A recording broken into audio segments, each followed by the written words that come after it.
Curated by Kohl's latest collection is now available in select stores and at Kohls.com. For a limited time, shop unexpected new favorites like reusable drinkware from Corksicle and fun arts and crafts from UV. Warmy's heatable plush toys are perfect for little ones. Homesick handcrafted candles are a great gift to make anyone feel at home. And who doesn't love sweet treats from Candy Club? Shop Curated by Kohl's for these digital need-to-know brands and more. Tap the banner now or visit Kohls.com. New Extra Charge Hot and Iced Coffee from Dunkin' is made with 20% extra caffeine from green coffee extract, because we could all use a little extra this year. Whether that's an extra boost, some extra boldness, or the drive to go the extra mile, we're extra ready for whatever comes our way and extra excited to take it on.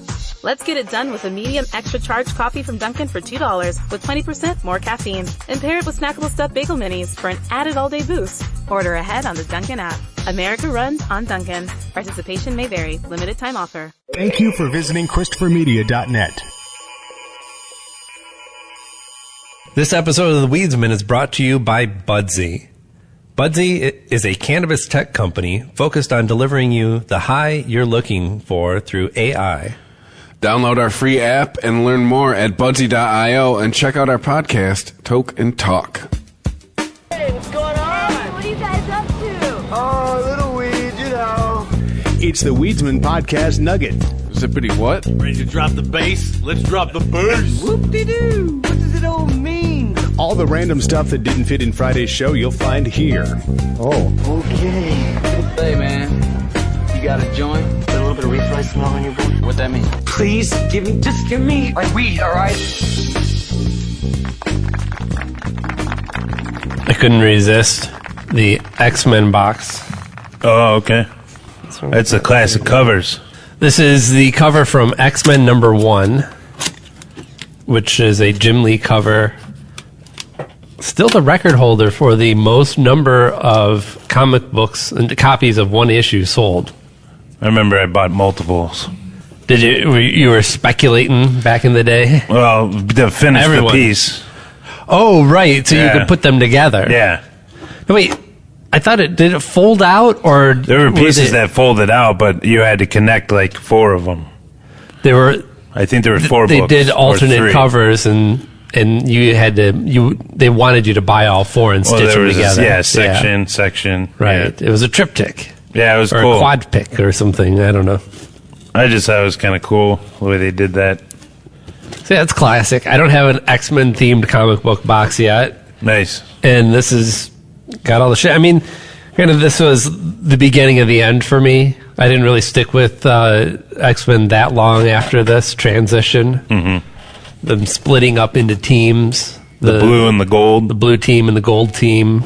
Didn't really follow that. Well, it was Bishop was in there. And yeah. Who else? Forge. I'm finding. Well, Forge. Did Forge? Was he a prominent I think he was late '90s? Gold. Yeah, '90s. Because Forge he was around going back to the '80s for sure. Yeah. Forge and Storm have a relationship that goes back a ways. They were lovers for a time. Lovers. They ate spice meats and jacuzzis. I don't think the X-Men don't hook up like they used to. No. I mean, Kitty Pryde is finally getting married to Colossus. Oh, really? Yeah, which is something that I don't think I'm alone in kind of feeling outraged over the fact that the reason that Kitty Pryde couldn't commit to Colossus was that she was actually a lesbian. Oh, shit. Who's their girlfriend? Who's the secret girlfriend? Magic. Oh, Magic. Well, I don't know who Magic is. But Magic was first crush from the New Mutants. Oh, okay. I would say. I don't know. She's had flirtatious kind of relationships, even with Rachel Summers, which was the. I know that last name. Right. This would be, I think, Jean Grey's daughter from the future. Oh shit! Like Cable? Yeah, it was kind of a Cable thing. Proto Cable brother. I think it was before Cable. When Rachel Summers was introduced, she was one of the founding members of Excalibur with Captain Britain. Yeah, that's a cool guy. Who is it? Somebody wants to do Captain Britain. Daniel Craig wants to do him. He's a hunk. Do him. I mean, look at him. No, some actor was showing interest in being in portraying Captain Britain in a feature film. Chris But he Evans? No. I don't think that's possible. Well, he was... That's a bridge too far. He was Johnny Blaze. I know. That's a bridge too far. No, he said that he would... I wish I could remember who it was, but he said that he would want to do the character, but he didn't want to wear that ridiculous costume, as he called it. Oh, that wasn't bad. I don't think that was bad at all. White outfit, I remember, had the flag somehow Well, first worked of all, into it. it's barely changed. It's only been tweaked in design, and people have tried. I mean, at one point, he had a headband. He's Damn. had at various I don't remember times that. either a whole helmet or no helmet. But the basic style of the Captain Britain outfit has not changed because it's just a classic. It's a like great Britain. design, and it's the Union Jack, basically. You know. Mm-hmm. Are you eating or smoking cookies? Fruity Pebbles. Oh, okay. I was like, all of a sudden I got a whiff of cookies. It's supposed to be Fruity yeah, Pebbles for real. with a... Yeah. It's supposed to be Fruity Pebbles and milk Oh, with a touch of glazed donut. No, what? Definitely glazed Are you talking donut. about the strain no. or that smell? That's his The vape. incense? His oh, vape. That was your vape? Yeah. Yes. That is really potent. Yeah. That's why I was like, wow. That's really does It hit smell me. like Yeah, it cookies out of the oven. Cereal vapes. That's where it's at. Cereal vapes. Batman versus Booster Gold.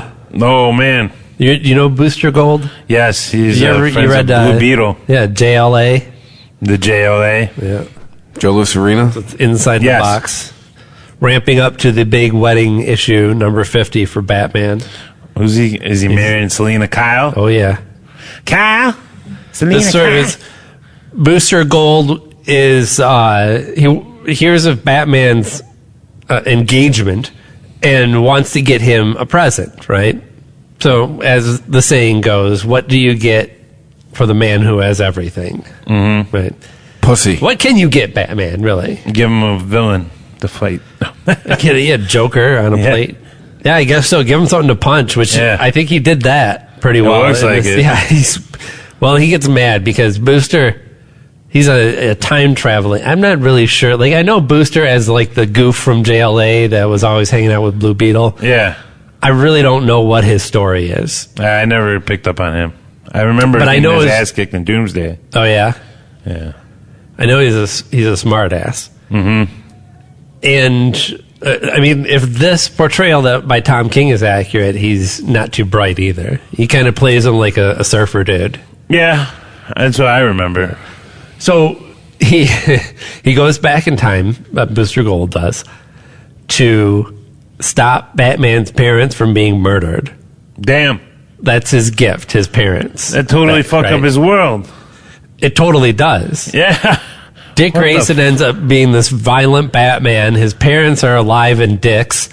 He's Bruce Wayne is alive and a dick. Wow. I mean, they're just rich assholes. Damn. And when he finally reveals to him, like, he's fucked everything up and I need your help to put it back to the way it was. I need to kill his parents again. Right. Could you imagine you pop up and you're like, everything you know in your life is wrong and to fix it, I need to kill your parents. Yeah. What would you do?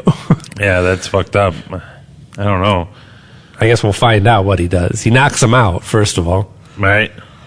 Terrifics, the take on the Fantastic Four, Oh, okay. has finished its first arc. This is issue number 4, which brings on Doc Shaner with art. I know, isn't it a great name? It's like the best name ever. Doc Shaner. Doc Shaner has a very classic style. I thought that the book was kind of sold with him and Jeff Lemire on it. And that's what I was really looking forward to because he has almost that clean 60s Fantastic Four look to it. Huh. You know, Interesting. Very classic comic book style. Yeah, I'd say it's very clean looking. I never got into the Fantastic Four. I was never a big Fantastic Four fan. I know I call myself a Marvel person. I think I have to admit that over anything, I like the look and concept of the Fantastic Four. Okay. I can't say that. Well, I have read some runs of Fantastic Four that I thought were really great for various reasons. The only one that I really found thoroughly engaging and enjoyable was Jonathan Hickman's run, which kind of led up to the Secret War stuff that was a couple years ago, where the universe got blown up. Yeah, I remember those They had books. to stitch it back together. Saga. More Saga. Wildstorm. What else is in here? This Moonshine book has been pretty interesting. Moonshine. This is like... is that Georgia County or whatever?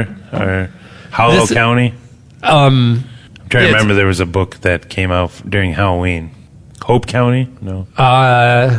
Harrow County? Thank you. Was that it? I've never read that. I read one. I got one on a comic book day during like October when they had the comic book day in fall. And that was... it was a weird book. They tried to very key off of Halloween, though. Okay. Which was cool. Yeah, I guess there's a lot of good horror books out there if you're into that stuff. This has never really been my thing. Right. This isn't strictly horror. It's a werewolf story, as you can probably tell from the werewolf in the cover of this, the face. Mm-hmm. The spin on it being it's locale, set like 20s in U.S. Big city gangster has to go down south to arrange this deal to get... Because this is during Prohibition, right? Oh, okay. So they go down south to arrange a deal with these guys who are making moonshine. Mm-hmm. You know, nothing wrong with that. And it's got a lot of. Well, I know this isn't even the original story that follows this trope, but like Angel Heart, where like white dude gets wrapped up in strange customs and falls in love with a mysterious, beautiful woman and gets into a lot of trouble. Oh, okay. No Justice, 4-part series. I haven't read this yet. Batman. This one is Lobo is on the cover of this. Who the hell's Beast that Boy, dude? Deathstroke, Batman. Whichever Green Lantern has a really strong jaw. Oh Jesus! Is that Guy Gardner? Maybe that is supposed to be Guy Gardner. Yeah, this is Team Asshole for sure. Then isn't Team it? Asshole. Like No Justice. Beast Boy is the only nice guy on this team, really. But he's kind of snarky too, man. He is. He's a little shit. Yeah. I've seen him on Teen Titans. He's an asshole. That's an asshole. Well, this is a lead up to the new Justice League book that's coming out. And I guess there's some kind of universe altering event that involves different forms of energy that Batman basically says we got to split up, and find people that specialize in handling these specific things. Mm-hmm. So they split up into 4 teams in order to counter this one threat, and I guess it's going to continue on into the new Justice League.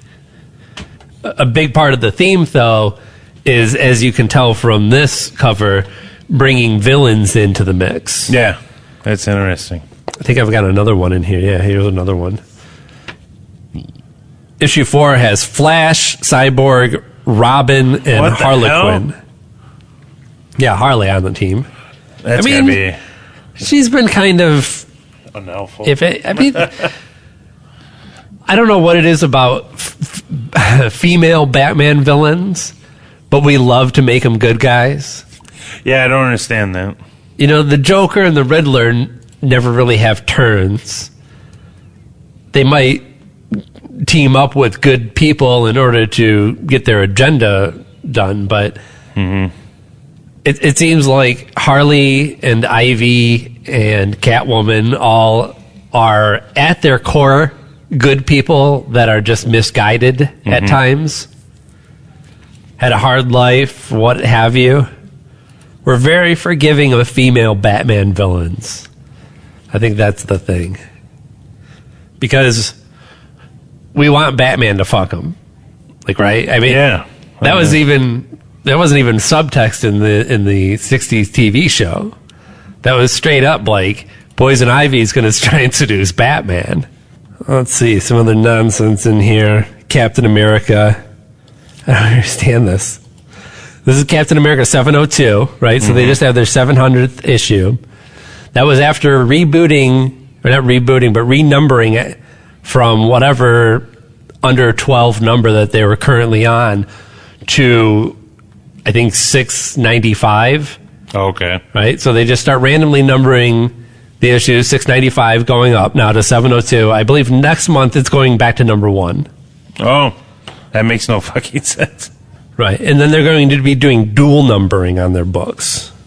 Really? Right, here's another one. People. Yeah. Doctor Strange. I was following Doctor Strange it changed its numbering from like 12 to 385. Is he hiding from Spider-Man? He is hiding from Spider-Man. I'm not sure why. Yeah, it's a little weird. And he had this big crossover and everything, and now he's going to be rebooted at number 1 again. So I don't know what the point of any of this legacy numbering was. Yeah, it really doesn't make any sense. Yeah, I guess I got all the No Justice in here. This is another No Justice team. Oh. Wonder Woman, the Demon, Zartana, Fate? Dr. Fate, thank you very much. And the Spectre, I think, or is that Raven? Is that Red Tornado? Is that Red Tornado back there? It kind of looks like him. wings, but it's very red person. That's right. Cape. I would say. Also, her Wonder Woman's outfit looks very dark, doesn't it? Purple, yeah. Yeah.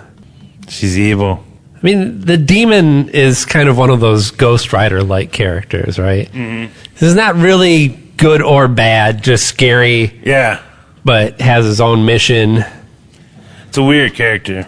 Just kind of like Ghost Rider is.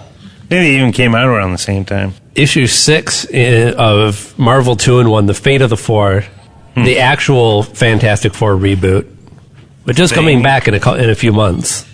Finally, after Years of Absence, a Fantastic Four book. Fantastic. This is the Thing and Human Torch teaming up to find the Fantastic Four, which the Thing believes to be alive and Johnny Storm knows are dead. So hijinks ensue, as you can imagine. It's ensue? Yeah, absolutely. And last but not least, a new number 1 of Judge Dredd Siege. I might have to check that one out because I'm a Judge Dredd fan. And I am looking so forward to this book because I'm a fan of Judge Dredd. I'm not an avid reader of Judge Dredd. Well, okay. And there's so much material out there, too. But Mark Russell is who's writing this. I've heard that name before. You've heard me bring that name up because not only is he writing the current series that's just wrapping up, Snagglepuss, but he was also the writer of the brilliant Flintstones series, the 12-issue series that DC put out that handles a lot of social issues and is at the same time very funny, very entertaining, very engaging book. It's kind of crazy to think that there would be all those words to describe a Flintstones comic book. There's a lot of rock puns. I think, definitely. There are core elements that are there. He's not totally reimagining it, but it's definitely for, not just somebody who was looking for nostalgia, but looking for a slightly dark spin on something that also tweaks the nostalgia, which, I think Netflix has proven that's a viable market, certainly. Yeah, for sure. That's interesting. What? Reimagine my childhood for me in dark and weird ways. That is not What do you got my there? wallpaper. You got somebody else's wallpaper, huh? Well, hey, as long as... Yeah, I was going to tell you, though, Aaron, when I was on vacation, I picked up a hardbound novel of the days leading up to Dark Metal or DC Metal. You got the casting? Well, there was The Forge. Yeah, there was 3 or 4 issues. There was like the Dark Days casting, Dark Days of Forge. It's like 4 books that they have combined. Yeah, so it's the complete lead up to. Yeah, I bought it because it has a fancy Days. cover. Or Dark Knights, rather. Who does the cover? Is it I don't know Greg who Capullo? did it, but it just, the color, it's reflective. It's very eye-catching. I enjoyed the story, though. It was kind of interesting how Batman was hiding a secret of the metals have, powers. And Green Lantern's trying to figure out what the hell is going on, and he gets his ass kicked by a gold Robin. He's a black guy. Or that's Duke. Duke Wilson. Duke, I don't know his last name. Duke Ellington. Hey, I'm sorry. He's Duke is like Batman's newest ward, but they're trying to look for a different way to do the Batman and Robin thing because, well, first of all, he keeps letting his Robins get killed. Yeah, he has a bad run. So maybe this Robin thing's had a good run. Yeah, maybe he should quit it. So he is the signal And I guess his thing is, this is a character that was created by Scott Snyder, who is the main writer behind the Metal and the last, the previous, I should say, 5 years or so of Batman. Oh, okay. And he slowly introduced Duke over the course of his Batman series. He kind of comes into his own around the time of the Metal Preludes. Now, he has something that's related to the Metals that's in him. I guess. Because the Joker's gone insane and he's in the basement. Thing with Metal, right. Yeah. It's great in concept. Like, I love these big concept things of, like, the story will never cease to fascinate me when it involves the world as you know it is bigger than you thought, right? It brings back that sense of wonder that it's difficult to get as an adult these days. I don't understand it. As a kid, you know, you were constantly being surprised about like how big the world actually is as your consciousness expands and your awareness. So, yeah, I'm a total mark for these huge universe warping stories that Scott Snyder is doing lately. I found myself having to constantly go back and read the previous issue before I went on to the next issue of Metal, and still not understanding everything. I mean, I do believe that there are people out there that know the entire history of the DC universe, know intimately the histories of characters like Hawkman and Hawkwoman and their secret organization that they belong to or something like that. And yeah, the Owl. The Court of the Owls. Well, that's something that was set up in Batman, and I actually read all those, so I was familiar with that. Okay. So I don't know anything about that. I just picked up the book like cold, basically, and yeah, I thought it was pretty good. I'm gonna try and buy the next one leading up, the hardbound one. It's supposed to be basically everything that Scott Snyder set in place in the Batman book over the course of 50 issues. Okay. Come to this culmination. And that's who's also writing the No Justice series, where the teams are all finding some new universe-threatening thing and splitting up into different teams and taking on the assistance of villains in order to assist them. Yeah, that's weird. They're fighting something bigger. And there's another one where I know I read issue 1. I couldn't tell you what it was about. I do remember it being fun. I guess that's what really counts. There you go.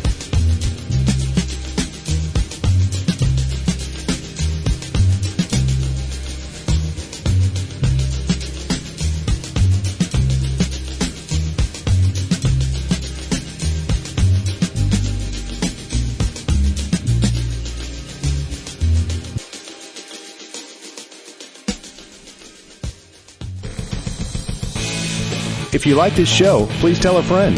Please follow us on Twitter and like and share us on Facebook by searching for Christopher Media. You can subscribe to all ChristopherMedia.net shows for free on ChristopherMedia.net. Please make sure to rate and comment on all your favorite Christopher Media shows. Thank you in advance for supporting Christopher Media by clicking on the PayPal button and by clicking through to all the sponsors who support ChristopherMedia.net. Thank you for visiting ChristopherMedia.net, and thank you for listening. Thank you for visiting ChristopherMedia.net.